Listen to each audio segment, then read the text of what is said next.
تین دعائیں ایسی ہیں جن کو پڑھنا اپنی زندگی کا معمول بنائے، ان کے فوائد، ان کے فضائل، ان کی برکات اور ان کے کمالات زندگی میں بہت زیادہ ضروری ہیں، اور آج کے فتنوں کے دور میں ان کی برکات ہماری زندگی کی، ہمارے دن رات کی اشد ضرورت ہے۔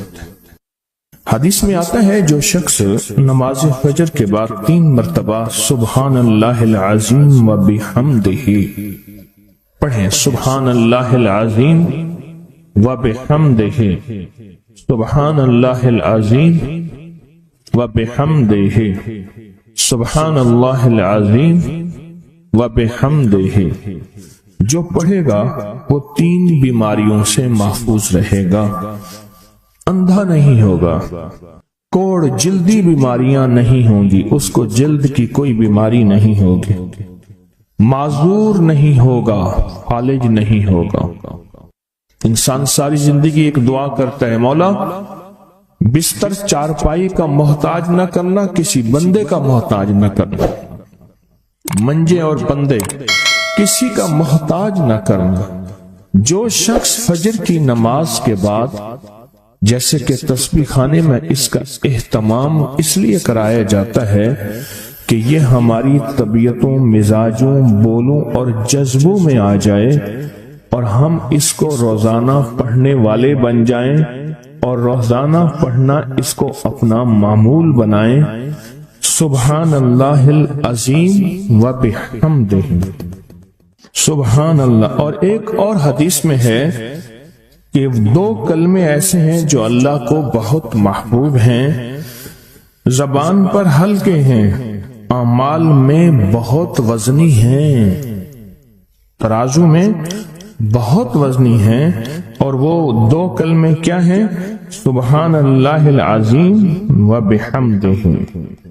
اور آقا کا فرمان ہے، جس نے کہا سبحان اللہ العظیم و بحمدہ، اس کے لیے جنت میں کھجور کا ایک درخت لگ گیا، اور جس کے لیے لگا تو پھر وہاں جائے گا، کھائے گا۔ لگا میرے لیے، کھائے کوئی اور۔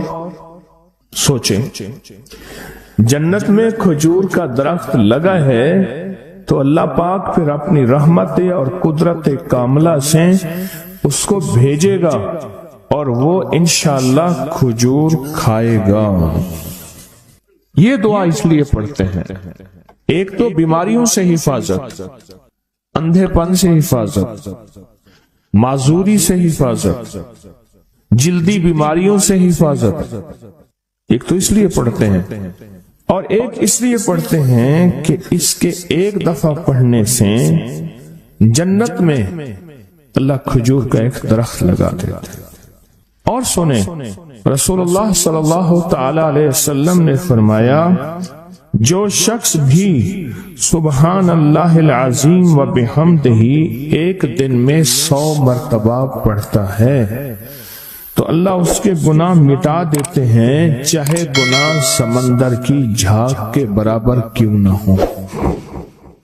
ایک تسبیح جو شخص پڑھتا ہے، رسول اللہ صلی اللہ تعالی علیہ وسلم ایک مرتبہ صحابہ سے فرمایا، آپ نے فرمایا کہ سبحان اللہ العظیم و بحمدہ 100 مرتبہ پڑھو، جس نے 1 مرتبہ پڑھا اس کے لیے 10 نیکیاں لکھی جائیں گی، جس نے 10 مرتبہ پڑھا اس کے لیے 100 نیکیاں لکھی جائیں گی، اور جس نے 100 مرتبہ پڑھا اس کے لیے 1000 نیکیاں لکھی جائیں گی، اور جو زیادہ پڑھے گا اللہ رب العزت اسے زیادہ عطا فرمائیں گے، اور جو اللہ سے بخشش طلب کرے گا تو اللہ ضرور اس کو بخشش عطا فرمائیں گے اور اللہ اس کو بخش دیں گے۔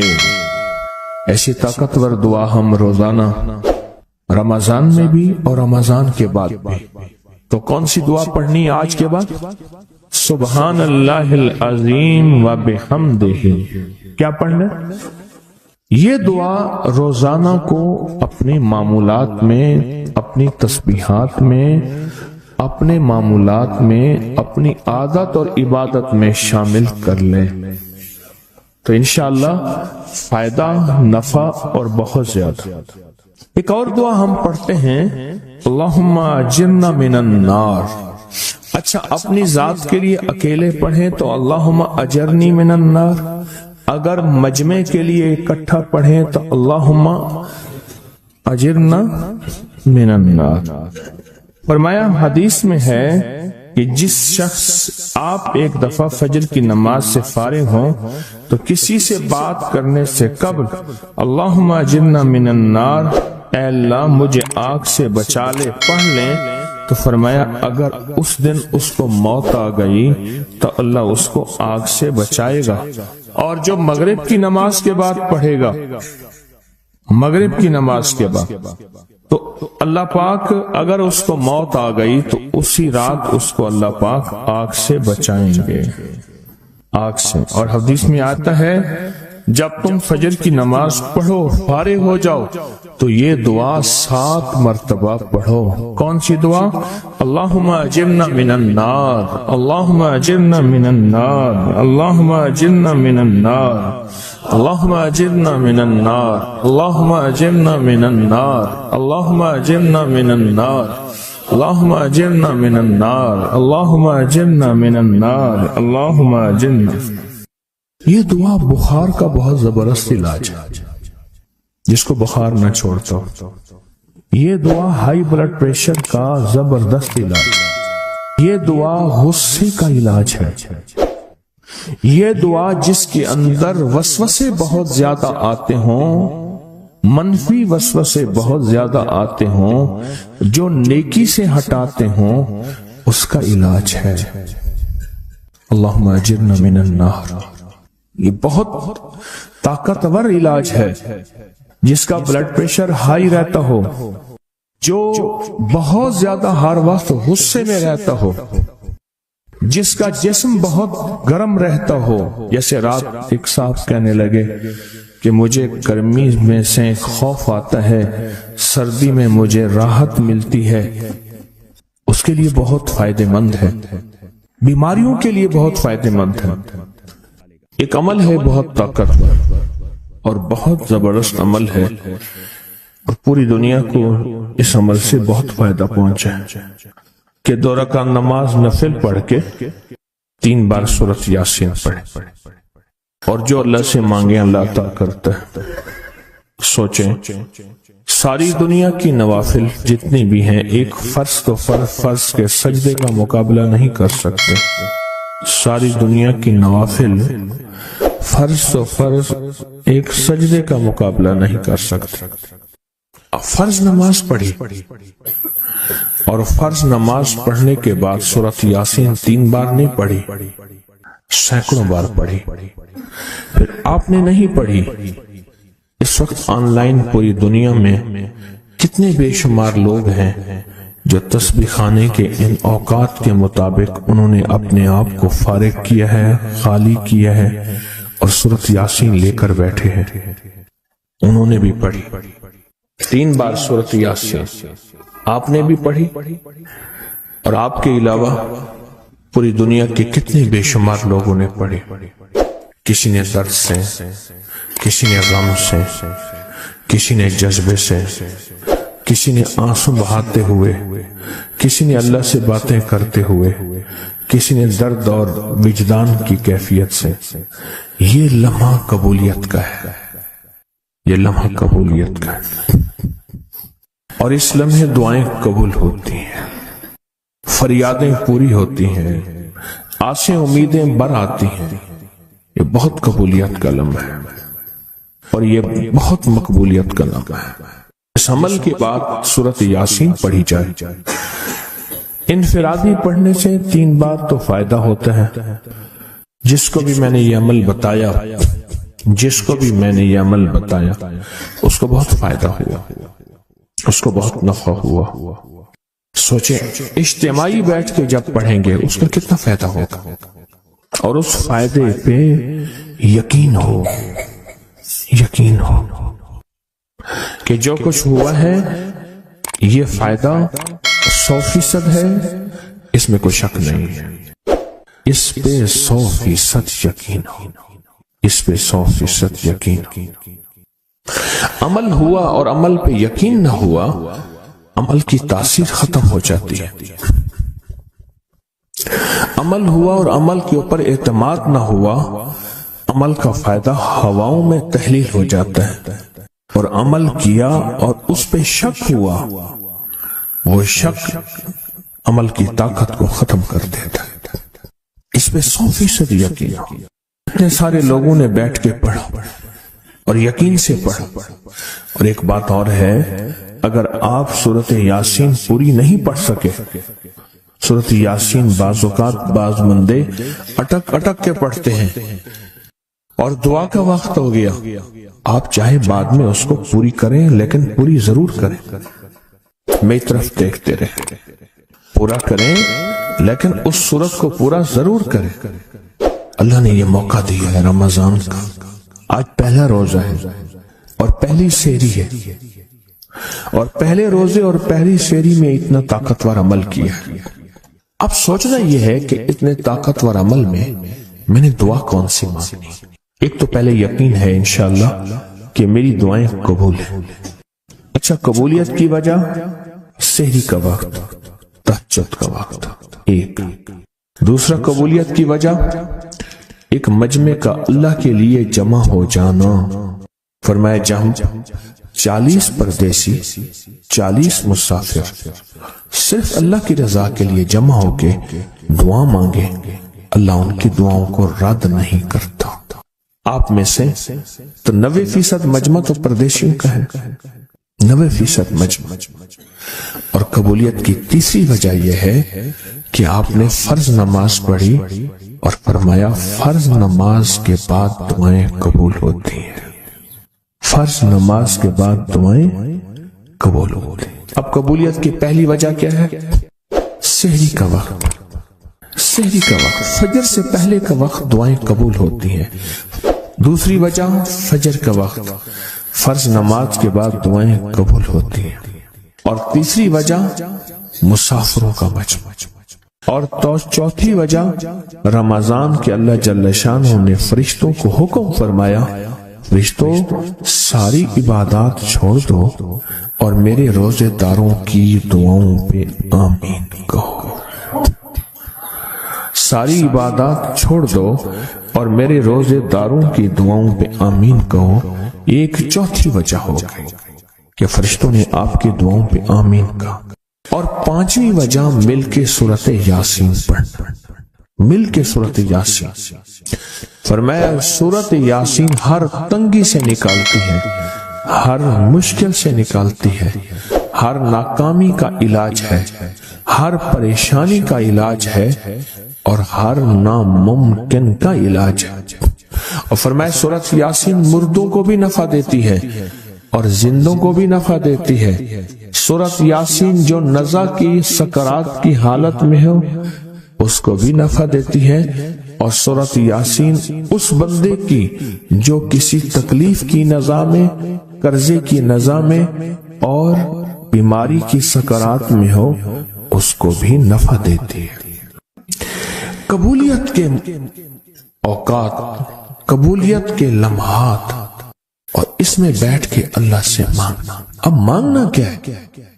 یہ تو یقین ہو گیا کہ انشاءاللہ ہماری آج کی یہ محفل، آج کا یہ بیٹھنا، آج کا یہ پڑھنا اور آج کا اللہ کی بارگاہ میں یہ حاضری دینا 100% انشاءاللہ قبول ہے۔ کوئی شک تو نہیں؟ کیوں اللہ والے میری طرف دیکھیں، سونے کی حالت یہ ختم کریں، یقین کامل ہے، پھر مانگیں کیا؟ سوچنا۔ جب سخاوت کی سخی کی سخاوت موجوں پہ ہو، عروج پہ ہو، پھر مانگیں کیا؟ یہ سب سے اہم چیز ہے۔ تو وہ چیز مانگیں جو اللہ کے خزانے میں سب سے قیمتی ہے، وہ ہے ایمان، سب سے قیمتی، اور وہ سب کو نہیں دیتا۔ مال مال سب کو دیتا ہے، اپنے نہ ماننے والوں کو بھی اور اپنے ماننے والوں کو بھی، اپنے دوستوں کو بھی، بلکہ اپنے دشمنوں کو زیادہ دیتا ہے، زیادہ دیتا ہے۔ مال اپنے دشمنوں کو زیادہ دیتا ہے اور بعض اوقات اپنے دوستوں کو بھی زیادہ دیتا ہے، جیسے انبیاء میں سے حضرت سلیمان، حضرت داؤد، حضرت یوسف علیہ السلام، جیسے صحابہ میں حضرت عثمان غنی، عبد الرحمن بن عوف اور بے شمار صحابہ، اولیاء میں سے حضرت پیران پیر شیخ عبد القادر جیلانی اور بڑی بڑی ہستیاں۔ اللہ اس لیے دیتا ہے کہ یہ مومن یہ نہ سمجھے، تو سب سے پہلی چیز جو اللہ سے مانگنی ہے وہ ایمان مانگنا ہے۔ ساری دنیا مل گئی، سارا مال مل گیا، ساری حکومتیں اور ساری چیزیں ملی، ایمان نہ ملا تو ہم گھاٹے میں رہ گئے۔ ہمارا سودا گھاٹے کا سودا تھا، ایمان نہ ملا۔ اللہ سے سب سے پہلے ایمان مانگنا۔ جو بندہ ساری عمر جو چیز مانگتا ہے، غور سے دیکھنا، غور سے سمجھنا، ساری عمر جو چیز مانگتا ہے، جو بندہ ساری عمر جو چیز مانگتا ہے، ساری عمر جو چیز مانگتا ہے، جو بندہ ساری عمر جو چیز مانگتا ہے، اگر نہ ملی، اللہ سچی طلب کی بنیاد پہ آخری وقت میں وہ چیز عطا فرماتے ہیں۔ حضور سرور کونین صلی اللہ تعالی علیہ وسلم کا فرمان ہے، از انس بن مالک کی روایت ہے کہ لوگوں سنتے ہو، جو شخص کس چیز کے سے متعجب ہو کر سنے، غور سے سنے۔ انہوں نے فرمایا، لوگوں سنتے ہو، جو کسی شے سے متعجب ہو کر لا الہ الا اللہ کہتا ہے، اللہ ہر حرف کے مقابلے میں ایک ایک درخت پیدا کر دیتے ہیں جس کے اتنے پتے ہوتے ہیں جتنی دنیا میں دن، اور ہر پتا اس کی قیامت تک کے لیے اس کے لیے مغفرت کرتا ہے اور تسبیح پڑھتا ہے۔ متعجب ہوا، ہاں لا الہ الا اللہ، اچھا فلاں جیت گیا، واہ لا الہ الا اللہ، فلاں ہار گیا، اچھا فلاں بندے کے ساتھ یہ ہوا، فلاں واقعہ یہ ہوا۔ متعجب ہو کے کیا پڑھا؟ لا الہ الا اللہ، بس اتنا سا لفظ پڑھا، اور اتنے سے لفظ پڑھنے پہ اب وعدے سوچیں، کیا وعدے ہیں؟ میں کہ اللہ ہر حرف کے بدلے میں، اب لا الہ الا اللہ، اب اس کے جتنے حرف ہیں آپ گن لیں، ہر حرف کے بدلے میں اللہ کیا کرتا ہے؟ ایک درخت پیدا کرتا ہے، اور اس کے پتے کتنے ہیں؟ تو معلوم ہوا کہ درخت کتنا بڑا ہے، بڑا ہوگا تو اتنے پتے ہوں گے، جتنے پتے جتنے دنیا میں دن۔ جب سے یہ دنیا بنی ہے کتنے دن ہوں گے؟ سال میں 365 دن ہے۔ دنیا بنے کو کتنے لاکھ سال کہتے ہیں؟ کوئی 5 کہتا ہے لاکھ سال، کوئی 6 سال کہتا ہے، کوئی لاکھ، پتہ نہیں کتنے لاکھ اندازے ہیں۔ اتنے دن ہیں، خربوں سے خربوں نیکیاں، خربوں سے خربوں نیکیاں اسی وقت بیٹھ کے یوں سمجھ لی، 1 منٹ میں جتنے دنیا میں دن ہیں۔ اور پھر وہ درخت، آگے سنیں، وہ درخت اس کے لیے قیامت تک مغفرت چاہتا ہے، اور وہ تسبیح پڑھتا ہے، اور اس تسبیح کا سارا ثواب اسی کو جاتا ہے۔ ایک بابا جی تھے، ان کی قوم عالیمان قوم ہے، عالیمان کہتے تھے، نام یاد نہیں۔ میں نے بابا جی سے پوچھا، میں کہ بابا جی کاروبار؟ آکے جھانبا، یہ ایک مخصوص لفظ ہے ان کا۔ میں نے کہا آپ کیا کاروبار کرتے ہیں؟ آکے جھانبا مارتا ہوں۔ جھانبا اصل میں کہتے ہیں درخت کا ایک بہت بڑا لڑا اور شاخ ہو، اس کو جب گھسیٹیں گے تو اس کے ساتھ پتے، چیزیں، شاخیں، تنکے، بہت سی چیزیں اکٹھی ہو کے، سمجھ گیا نا، اس کے ساتھ آتی ہیں۔ اس کو آپ گھسیٹتے جائیں، جو کچھ دھاگا پڑا ہے، رسی پڑی ہے، شاپر پڑا ہے، لفافہ پڑا ہے، اسی کے ساتھ سمیٹتے آئیں گے، تو وہ بہت سی چیزیں ساتھ لے آتا ہے۔ میں نے اس سے پوچھا کاروبار کیا؟ کہہ رہا بس میں جھانبا برینا، بس والوں نے بات، وہ جھانبا کیا تھا؟ وہ 3 چیزیں بیچتا تھا۔ بازار کے ایک کونے سے دوسرے کونے تک. دانتن نہیں ہوتا یہ خواتین، اس کے گلے میں ہوتا تھا، ساتھ ایک قطر ہوتا تھا، ایک وہ بیچتا تھا. دوسرا عطر ہوتا تھا جس کو بارے کہتا کپڑا پھٹ ونجے خوشبو نہ ونجے، اس کے بعد میں الفاظ تھے کپڑا پھٹ جائے خوشبو نہ جائے. تیسرا کوئی سرما تھا وہ بیچتا تھا. شہر کے دروازے ایک بازار کے چلتے پھرتے ایسے، اس کو وہ جھامبا کہتا تھا. وہ کہتا تھا بس تھوڑی دیر کام کرتا ہوں روزی بن جاتی ہے، میں آتا ہوں. یہ ایک دفعہ جو کلمہ پڑا اس پہ اتنا بڑا جھامبا لگا، متعجب ہو کر تعجب میں آ کے ایسی تعجب، اچھا لا الہ الا اللہ. اللہ پاک فرماتے ہیں جا تیرے ہر حرف کے بدلے. لا الہ الا اللہ کے کتنے الفاظ ہیں میں؟ 12 تقریباً کہہ رہے ہیں آپ، کوئی مجھے 100% بتائے. 12 اگر 12 بھی ہے تو ایک 12 پہ ہر حرف پہ کتنے درخت؟ ایک درخت. اور درخت کتنا بڑا؟ اتنا بڑا کہ اس کے پتے اتنے ہیں جتنے کائنات کے دن ہیں. عدد خلقہ ورضا نفسہ وزینت عرشہ ومداد کلماتہ. جی 12 اس کے حرف ہیں. تو آپ نے تو بیٹھے بیٹھے کمائی کر لی. یہ مومنانہ مزاج ہے. مومن چلتے چلتے اپنی آخرت کی کمائی کرتا جاتا ہے، چلتے چلتے اپنی آخرت اپنی دنیا. اچھا پھر ایک اور فائدہ ہوگا، جتنی اس کے لیے درخت پتے تسبیحاں کریں گے اتنا اس کی نیکیوں میں اضافہ ہوگا، اور جتنا نیکیوں میں اضافہ ہوگا اس کی رحمتوں کے یہ نور میں آتا جائے گا، اور جتنا نور میں آتا جائے گا اس کی بلائیں آفتیں مصیبتیں ٹلتی جائیں گی. اور جن بلاؤں آفتوں مصیبتوں کو جادو جنات نظر بد بیماریاں تکلیفیں حادثات گلیاں بند ہونا راہیں بند ہونا رزق بند ہونا صحت بند ہونا مشکل یہ سب ایسی ٹلتی اور کٹتی اور ہٹتی جائیں ایسی ہو جائیں. فرمایا کہ ایک شخص نے عرفات میں وقوف کیا، اس کے ہاتھ میں 7 کنکریاں تھی. اس نے کنکریوں سے مخاطب ہو کے کہا اے کنکریوں تم میری گواہ ہو اس بات کی کہ اللہ کے سوا کوئی معبود نہیں اور اس کے محمد صلی اللہ علیہ وسلم اللہ کے رسول ہیں. اپنے ہاتھ سے انہیں پھینک دیا. اس رات دیکھتا ہے کہ قیامت قائم ہے، اس کے گناہ نیکیوں سے زیادہ ہیں، اور پر خدا نے اس کو دوزخ میں لے جانے کا حکم دیا. لیکن دیکھا تو ان کنکریوں نے دوزخ کے دروازے بند کر دیے. سارے دوزخ کے محافظ کارکن جمع ہو گئے ایک پتھر کو ہٹانے پہ، پر وہ کنکریوں کا پتھر اتنا بڑا پتھر بن گیا کوئی ہٹا ہی نہیں سکتا، اور عاجز آ گئے. پھر لوگ اس کو عرش کے نیچے تک پکڑ کر لے گئے. یہ پتھر بھی سفارش کرتے ہوئے اس کے پیچھے پیچھے ہو لیے. پھر آخر اللہ نے اس کو جنت میں جانے کا حکم دیا. تو پھر یہ سارے پتھر جنت کے دروازوں میں آگے جا پہنچے، اور ہر پتھر کہنے لگا اے اللہ میری طرف سے اس کو جنت میں داخل کر. ہر پتھر سفارشی بن گیا.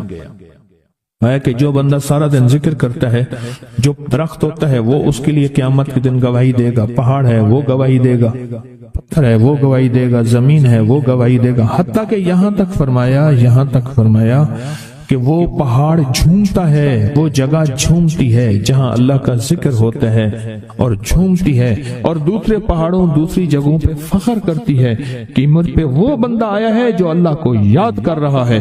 حتیٰ کہ جو بندہ اللہ کو یاد نہیں کرتا چیونٹیاں اس کی منتیں کرتی ہیں، کیڑے مکوڑے سانپ مچھلو مچھلیاں اس کی منتیں کرتی ہیں اللہ کو یاد کر لے ورنہ عذاب آئے گا. عذاب میں جہاں تو رگڑا جائے گا وہاں ہم بھی رگڑے جائیں گے.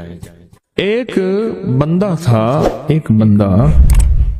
وہ لوگوں کے سامان اٹھاتا تھا، اس کے پر خچر ایک جگہ سے دوسری جگہ لے جاتا تھا. نمازی نیک آدمی تھا، غریب مزدور تھا. ایک دفعہ ایک لولا لنگڑا بندہ آیا اور کہنے لگا مجھے اپنے خچر پہ بٹھا کے فلاں جگہ پہنچا دے، اتنے پیسے تجھے دوں گا.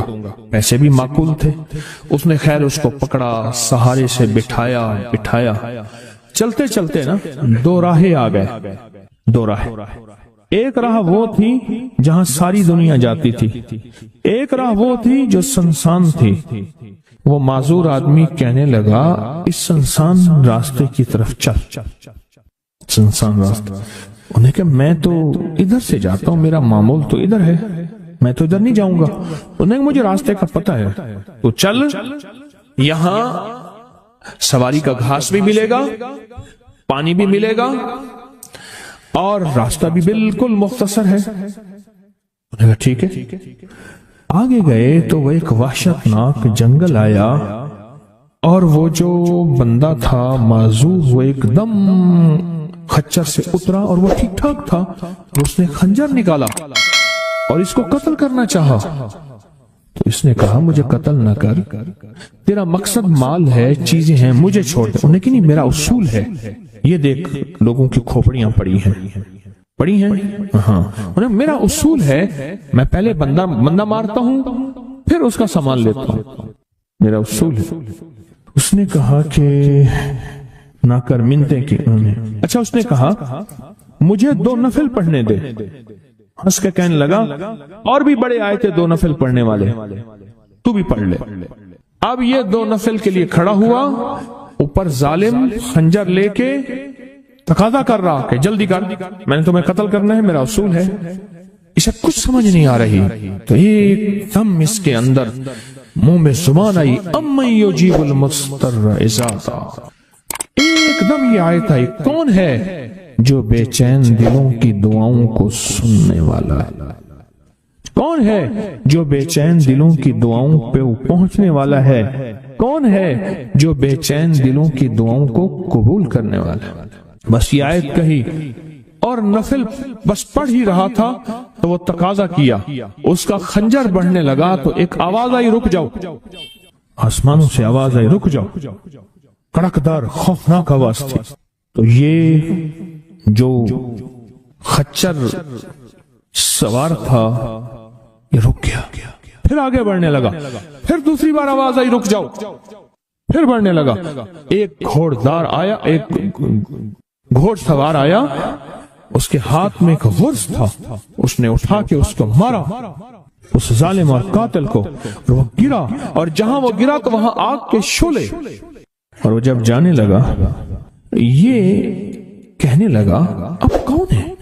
کہا میں اس آیت کا غلام ہوں، موکل ہوں، موکلات، اس آیت کا غلام ہوں، موکل ہوں۔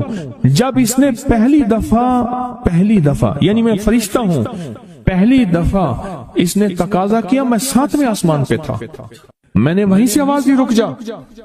جب دوسری دفعہ اس نے تقاضا کیا، میں پہلے آسمان پہ تھا، میں نے وہیں تقاضا کیا رک جا۔ بس اس کے بعد پھر میں نے آپ کے اس کو مار دیا اور اس کو ختم کر دیا۔ اب بتائیں کہ ہم فرشتوں کو اپنی مدد کے لیے کیسے بلائیں؟ تاریخ بھری ہوئی ہے انسانیت کی، تاریخ بھری ہوئی ہے کہ فرشتوں نے انسانوں کی مدد کیسے کی اور ہر پل ہماری کیسے کر رہے ہیں۔ اگر حدیث میں آتا ہے، میرے آقا کا فرمان کا مفہوم ہے، اگر اللہ فرشتوں کو تمہاری حفاظت اور مدد کے لیے نہ بھیجتا تو اتنی بلائیں ہیں، اتنی بلائیں جو زمین پہ اور زمین کے خلاؤں میں اور زمین کے نیچے موجود ہیں، یہ تمہیں ٹکڑے ٹکڑے کر دیں، ریزہ ریزہ کر دیں، تہس نہس کر دیں۔ اتنی تو ہیں، اللہ فرشتوں کی حفاظت اللہ نے لگائی ہوئی ہے۔ اچھا ڈیوٹی بھی تو پہلے موجود ہے، ایک ہے نا ان کو نئی ڈیوٹیاں دینی، ڈیوٹی تو پہلے موجود ہیں، تو کیوں نہ ان کو ایسا قرب، ایسا تعلق، ایسی ترتیب بنائیں کہ ڈیوٹی پہ تو پہلے سے موجود ہے، وہ ہماری مدد کو آ جائے۔ اللہ نے لگایا ہی ہماری مدد کو ہے فرشتوں۔ اچھا چلو ہماری مدد اور بتاؤ، ایک اور مدد پہ اللہ، اب یہ فرشتے فارغ ہونے والے ہیں تھوڑے دنوں کے بعد، اللہ کہے گا روزے دار کے لیے سارے فارغ ہو جاؤ۔ اب بتاؤ میرے روزے دار کے لیے فرشتوں سارے فارغ ہو جاؤ، کیوں؟ قیامت کی صبح سے لے کر جب تک کائنات بنی ہے قیامت تک فرشتہ کوئی رکوع میں ہے تو رکوع میں ہے، سجدے میں ہے کوئی تو سجدے میں ہے، قیام میں ہے تو کوئی قیام میں ہے، تسبیح میں ہے تو تسبیح میں ہے، کلمے میں ہے تو کلمے میں ہے، فرشتے لگے ہوئے ہیں۔ اللہ سارے فرشتوں کو فارغ کر کے کہتے ہیں فرشتے فارغ ہو جاؤ۔ یا اللہ کیا کریں؟ میرے روزے دار کی دعاؤں پہ آمین کہو۔ فرشتوں کو اللہ نے فارغ کر دیا، خدمت میں تو ویسے لگے ہوئے ہیں، خدمت میں۔ آج ایک کال پہ مضمون کھلا ہے مجھ پہ، آج کی کال آئی ہے، پتہ نہیں کسی ملک سے آئی ہے، اور انہوں نے کہا کہ آپ کے درس میں میں نے سنا تھا، اور جب بھی مشکل ہوتی ہے فرشتوں کو پڑھ کے ہدیہ کر تو میرے کام ہو جاتے ہیں۔ وہاں سے میرا پھر ڈیٹا آنا شروع ہو گیا، ایک کال کی وجہ سے آج کال آئی ہے، ایک کال آئی ہے۔ فرشتوں کو تو اللہ نے ویسے فارغ کر دیا، اور ان قریب یہ روزے داروں کے لیے رمضان آ رہا، ہفتے 10 دن میں، اور دیکھیں پھر فرشتے بالکل فارغ اور خوش قسمت روزے دار، اور اللہ پاک فرمائے گا فرشتے یا اللہ کیا کریں، اور فرشتے ان روزے داروں